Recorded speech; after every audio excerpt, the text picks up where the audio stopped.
everybody, welcome back to G Square Tactical. My name is Trey. Today we're going to be taking a look at a very new gun to the market, the Springfield Armory Echelon. Super excited to be able to get our hands on one of these. A local gun shop to us was able to pick up, I think they said somewhere around 75 of these particular echelons. So this is the 4.5 inch barrel version, not the 5.29 inch threaded barrel version that I have not seen in person yet, but have heard rumor of, and I'm kind of excited about that version as well.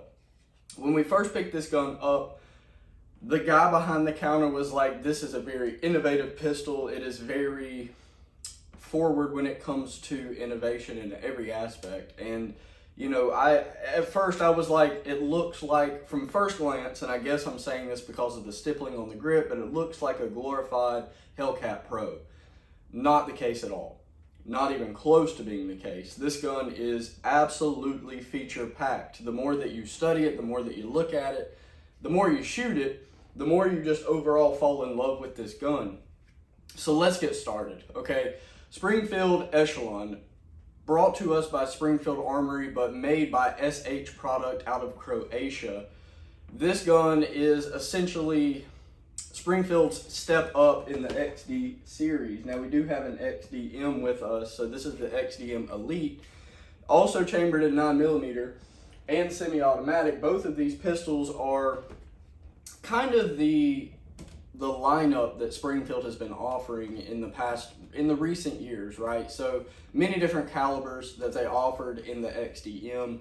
So far, the Echelon only has a 9mm, and I say so far because Echelon, when you look up the definition, seemingly refers to a multitude. It refers to a variety, a formation of, rather. So knowing it has a plural connotation to it, it kind of makes you think that there's more to come from Springfield. I'm not sure if they're completely ditching the XD series and going with the Echelon, but if I'm just being honest, I would kind of like to see that.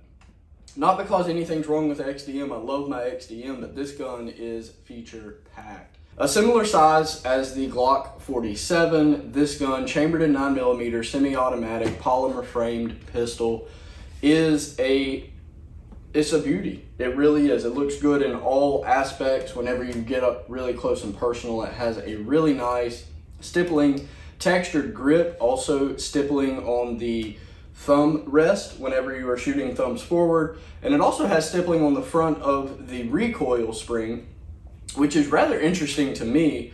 I don't really know what the purpose of that is. Maybe if you're disassembling and taking down, it might provide a slight ease. But let's start with the bottom of this grip. So it did come with two magazines, one 17 round and one 20 round magazine. Now both magazines have that stainless steel durable finish. So you don't have to worry about any plastic magazines or anything like that. If you're dropping them out at the range, if you are speed loading, don't worry about the integrity of this magazine because it's going to hold up. It did come, as I mentioned, with that 17 round magazine, but it also came with a +3 round extension. So we have equipped this particular gun. So here's the other magazine. So you can see that we have put both of the +3 extensions on these magazines, making them 20 round magazines. It did come with this base plate, so if you did want to leave that on there, you certainly have that option, but it would only be a 17 round capacity. On this base plate, you do have a little bit of texturing on the front as well as both of the sides in order to provide you with a better purchase when, say, you had a failure to pull that magazine out. On the bottom of this mag well, you have a slight flaring, which is pretty interesting. I mean, it's nothing massive, nothing to really write home about, I suppose, but is there and does exist. When it comes to the grip, it is not necessarily interchangeable except for the back straps, which I have never seen a gun that had such flawless design in that back strap. It did come with two other back straps. So obviously, you have a little bit difference in size. You have a little bit thicker grip purchase, if you will. They all have the exact same texturing, which, if I'm being honest, at first I was not necessarily excited about. I thought it was going to be a Smith & Wesson Shield 2.0 issue, where if any of you know, I've put a Hogue grip on my It's somewhere back there. I put a hoe grip on my Smith & Wesson 45 ACP because the grip was just so rough. I mean, it just dug into you, it snagged on your clothing. But this grip, not so much the case. It actually is rather soft when you run your hand across it, but when you get a purchase on this pistol, you really feel confident and secure in the gripping of it. I mean, it's phenomenal. Gene gives me junk about saying phenomenal, but if it's phenomenal, it's phenomenal. So you get two back straps, right? You get your two magazines. So we have both of these with 20 round capabilities. You do get a speed loader, which is actually a really nice speed loader. It has little finger grooves on the rear. If you are into that kind of thing and want to save your thumbs, certainly go with that. Let's talk about the Optic mounting system right quick. So it puts me in mind a lot of a Shadow Systems Optic mounting system, and by that I mean you can fit up to 30 different optics on this particular slide. Now, you can't really say that about many other guns out there, as many of you have heard us complain in the past about how you gotta buy a 15, a 20, and in Kimber's case you gotta buy, and in Staccato's case you gotta buy a close to $100 optic plate in order to be able to run an optic on an already milled out slide that they sent you from the factory. So having something that you don't have to do that is absolutely amazing. Fitting over 30 different optics, you have these little pins that come in the box. You do not get any screws, so hopefully the screws that you have will be sufficient. But it does direct mount to the slide, so you can imagine that most optics are going to co-witness. If they don't, you can elect to get raised sights on this particular gun. And while we're talking about sights, let's talk about that half circle white in the rear and that tritium front bead at the front. Neither are adjustable. I suppose you could move one to the left or to the right, but for windage, but honestly, that sight system is one of my favorites from Springfield. I first saw this sight system on a Hellcat and was super intrigued by it. I wasn't really into the idea of it at first because, as most of you know, if you've been watching the channel, I'm not a crazy fan of a Hellcat. Not saying that it's a bad thing or it's a good thing that you are. It's up to you, but I'm not a crazy fan of it. And whenever I first started looking at other Springfields, aside from that Hellcat, I saw this similar sight setup and I was kind of intrigued by it. It started to grow on me, I should say, and I really liked it. But I think that most optics, I know for a fact that some Trijicons, Hollisons, other type optics will co-witness with these sights, which is awesome because these sights are not gawky, they don't stand up too high, and overall I think you're going to be pleased with them. Looking at the rest of the slide, you can tell that there was other innovation and other ideas put into it. You have those rear cocking ears, the deep slide serrations, which can be helpful in many applications, and if you're not shooting an optic, the optic mounting plate, or cover plate I should say, also has those serrations that kind of make it look aesthetically pleasing. So if you're one of those that doesn't want to put an optic on it, you don't really have to worry about a slide plate overhanging and looking gawky and just overall stupid on your gun. You do have what they call a trench in the slide, so I'll put up some close-ups because I'm sure that's not really going to pick up well on camera.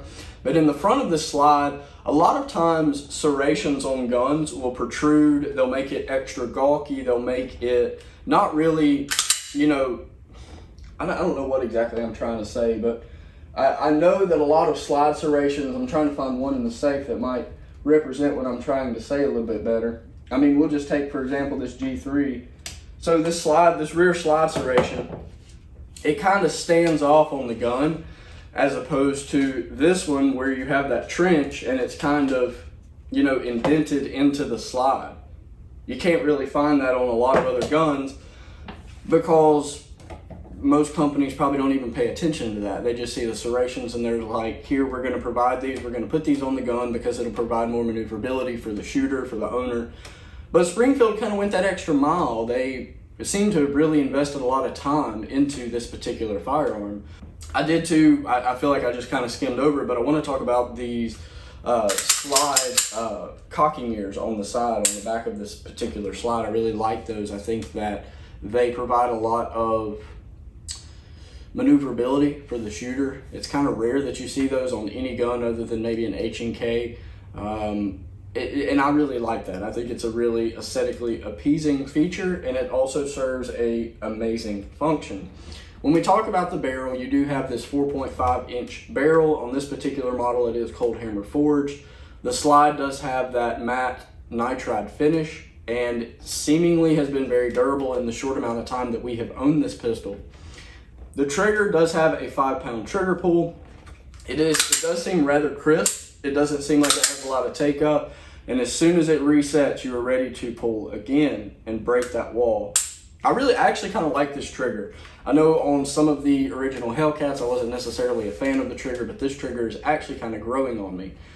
You do have a 4-slot 1913 pick rail. As I mentioned, you have a little bit of texturing on the end of your recoil spring, which I guess could be good, could be bad. You do have thumb rests on either side of this pistol. This pistol is mostly ambidextrous. You have ambidextrous mag release on either side, ambidextrous slide lock on either side.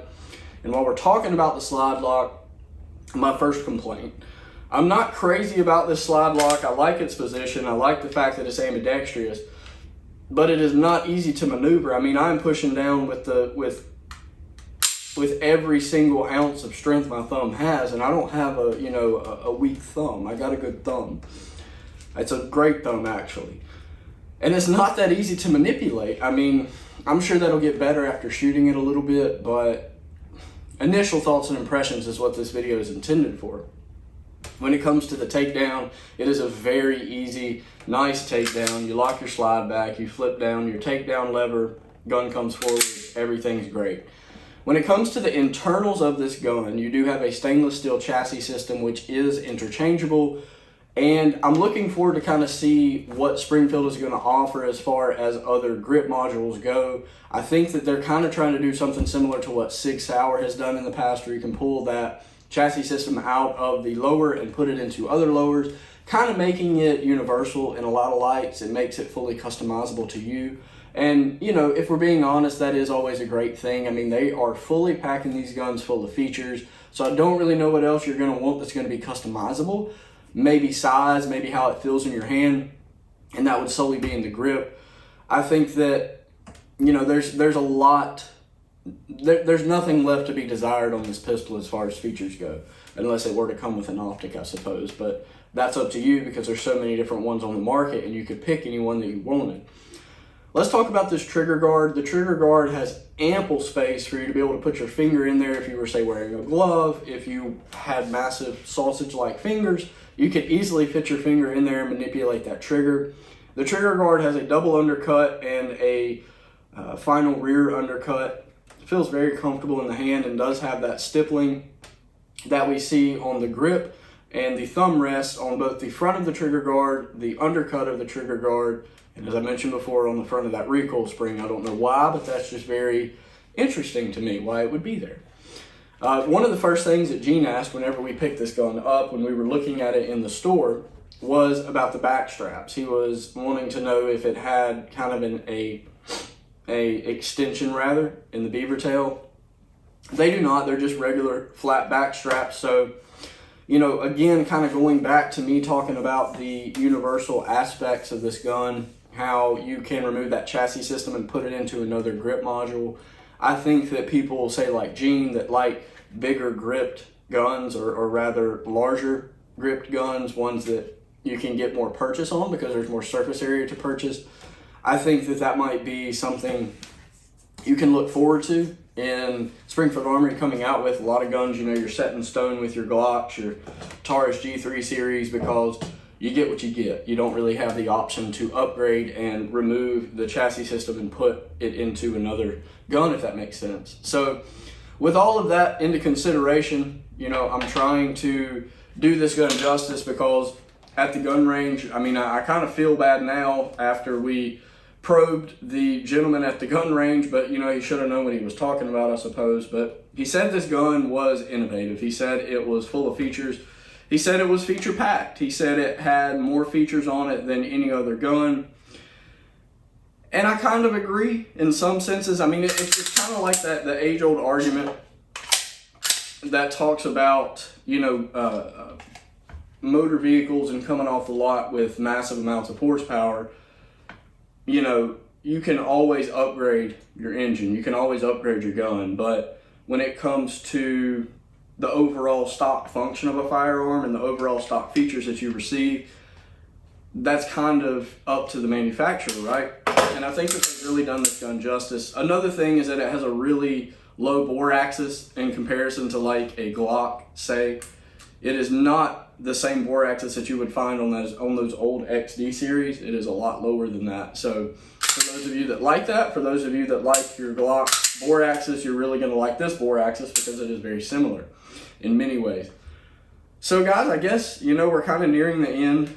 I did want to just do this gun justice. I wanted to show it to you guys. I hope you guys really enjoyed today's upload. If you did, make sure you like, subscribe, comment down below. We try our best to respond to every single comment we get, and we really appreciate all of you guys talking with us. Hope you have a great day.